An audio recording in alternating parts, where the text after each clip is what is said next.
प्रदेश के किसानों की समस्याएं दिन ब दिन गंभीर होते जा रही है। खेती पूरी तरह मौसम और बिजली पर निर्भर हो रही है, लेकिन वर्तमान हालात में किसान खेत में खड़ा होकर भी असहाय नजर आ रहा है। बिजली की अनियमित और अपर्याप्त आपूर्ति ने सिंचाई व्यवस्था को चौपट कर दिया है, जिससे फसलें सूखने की कगार पर है और किसान कर्ज के दलदल में धंसता जा रहा है। इसी गंभीर स्थिति को लेकर किसान गर्जना संगठन ने सरकार के नाम ज्ञापन सौंपते हुए प्रतिदिन कम से कम 10 घंटे निर्बाध गति से बिजली आपूर्ति की मांग की है। किसान गर्जना संगठन का कहना है कि यह ज्ञापन किसी औपचारिक निवेदन का हिस्सा नहीं, बल्कि प्रदेश के किसानों के धैर्य की अंतिम चेतावनी है। हमने कहा है कि हम 1 फरवरी से जो है कंटिन्यूस 10 घंटे बिजली देंगे, वो भी दिन में। अभी हमने कहा है कि हम दिन में जो है 8 घंटा देंगे और रात में जो मिल रही है 3 घंटे 4 घंटे जो मिल रही है रात में, वो किसानों को रात में तक मिलेगी। अभी 2 घंटा उन्हें बढ़ाया है। अगर हमारी 1 फरवरी तक जैसा उन्होंने कहा है कि 10 घंटे दिन में मिलेगी और नहीं अगर दिया हमको, तो इससे बड़ा आंदोलन, उग्र आंदोलन होगा। उसमें कलेक्टर कार्यालय का भी घेराव होगा, इसी का भी घेराव होगा और उसके बाद धरना पे अनिश्चितकालीन धरना पूरा जिले में होगा और ब्लॉक स्तर पे धरना कार्यक्रम रखा जाएगा और ज्ञापन भी सौंपा जाएगा। अनिश्चितकालीन धरना होगा। सरकार की ओर से भले ही बड़े बड़े दावे और घोषणाएं की जा रही हो, लेकिन जमीनी हकीकत यही है कि किसान अंधेरे में खेती करने को मजबूर है। विभागीय आंकड़े कुछ और कहते हैं, जबकि खेतों में खड़ा किसान बिजली के इंतजार में रात दिन परेशान हो रहा है। सबसे चिंताजनक स्थिति ये है कि किसानों को रात के अंधेरे में अनिश्चित समय पर बिजली दी जा रही है। इससे न केवल किसानों की दिनचर्या प्रभावित हो रही है, बल्कि उनकी जान भी खतरे में पड़ गई है।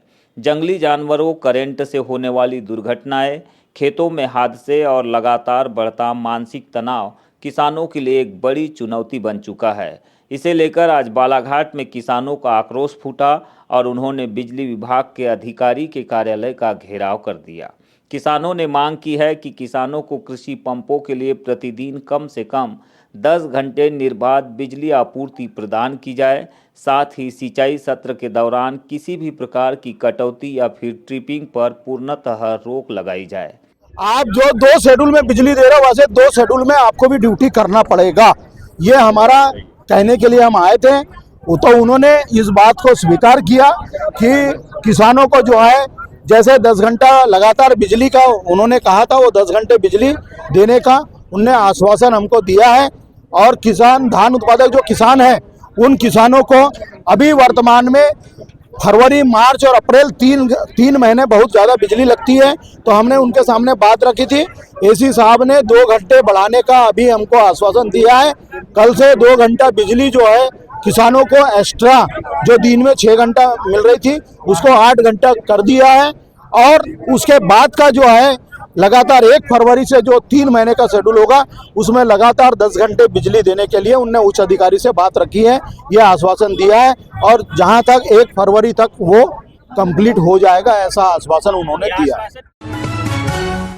बालाघाट के शहीद चंद्रशेखर हॉकी ग्राउंड में खेले जा रहे 51वें ऑल इंडिया हॉकी टूर्नामेंट के सेमीफाइनल मुकाबलों में एससीआर कोलकाता और बीएसएफ जालंधर ने शानदार प्रदर्शन करते हुए फाइनल में जगह बनाई। सेमीफाइनल के पहले मैच में कोलकाता ने केनरा बैंक बेंगलुरु को 3-1 से हराया। एससीआर कोलकाता ने मध्यांतर से पहले 2 फील्ड गोल करते हुए बढ़त बनाई, जबकि केनरा बैंक ने मध्यांतर के बाद कॉर्नर हासिल करते हुए गोल में तब्दील किया। लेकिन इसके अगले ही मिनट में कोलकाता ने 60 कॉर्नर को गोल में बदलकर 3-1 से जीत पक्की की और फाइनल में प्रवेश किया।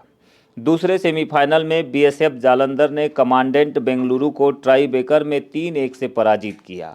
दोनों टीमों ने शुरुआती समय में कई मौके बनाए और गोल में तब्दील कर एक दूसरे पर बढ़त बनाने की कोशिश भी की। 32वें मिनट में कमांडेंट बेंगलुरु के खिलाड़ी ने पेनाल्टी कॉर्नर से मिले मौके को गोल में तब्दील कर जालंधर पर बढ़त बनाई। इसके कुछ देर बाद जालंधर ने भी शानदार गोल करते हुए मैच को रोमांचक बनाया, लेकिन अंतिम समय में जालंधर ने पेनाल्टी कॉर्नर से मिले मौके को गोल में तब्दील कर मैच को बराबरी पर ला दिया। इसके बाद हॉकी के नियमानुसार ट्राई ब्रेकर से मिले 5-5 मौके को जालंधर ने बेहतर तरीके से गोल में तब्दील कर 3-1 से जीत पक्की की और फाइनल में प्रवेश किया।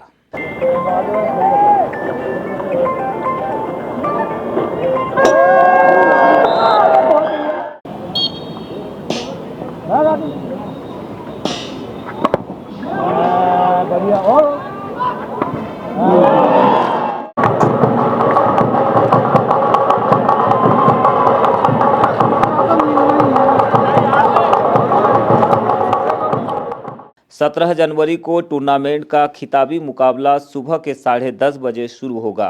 एसीआर कोलकाता और बीएसएफ जालंधर के बीच होने वाले इस मुकाबले को लेकर क्लब के महासचिव विजय वर्मा ने दर्शकों से अपील की है। आज के पहले सेमीफाइनल मैच में पवार समाज के जिला अध्यक्ष विशाल बिसेन मुख्य अतिथि के तौर पर मौजूद रहे, तो वहीं दूसरे सेमीफाइनल में भाजपा के पार्षद और नगर के गणमान्य नागरिक उपस्थित रहे। फाइनल में नेहरू स्पोर्टिंग क्लब के अध्यक्ष किरण भाई त्रिवेदी की मौजूदगी में पुरस्कार वितरण किया जाएगा। समापन समारोह में मुख्य अतिथि के तौर पर पूर्व मंत्री गौरीशंकर बिसेन शामिल होंगे, तो वही समारोह की अध्यक्षता रामकिशोर नानोकावरे करेंगे। उनके अलावा विशिष्ट अतिथियों में मौसम बिसेन और नगरपालिका अध्यक्ष भारती ठाकुर सहित हॉकी इंडिया के ज्वाइंट सेक्रेटरी फिरोज अंसारी भी शामिल होंगे। बालाघाट में आयोजित ओपन नेशनल कराते टूर्नामेंट में आयोजित कराते और फिटनेस अकादमी बालाघाट के खिलाड़ियों ने उत्कृष्ट प्रदर्शन करते हुए जिले का नाम रोशन किया। इस प्रतियोगिता में अकादमी के खिलाड़ियों ने काता और कुमिते फाइट स्पर्धाओं में भाग लेकर कई पदक अपने नाम किए।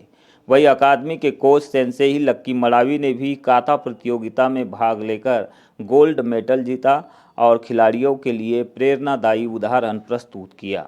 इस शानदार उपलब्धि पर अकादमी परिवार और अभिभावकों में हर्ष का माहौल व्याप्त है। कोच सेंसेई लक्की मड़ावी ने सभी विजेता खिलाड़ियों को बधाई देते हुए कहा कि निरंतर अभ्यास, अनुशासन और आत्मविश्वास से ही खिलाड़ी राष्ट्रीय स्तर पर सफलता प्राप्त करते हैं।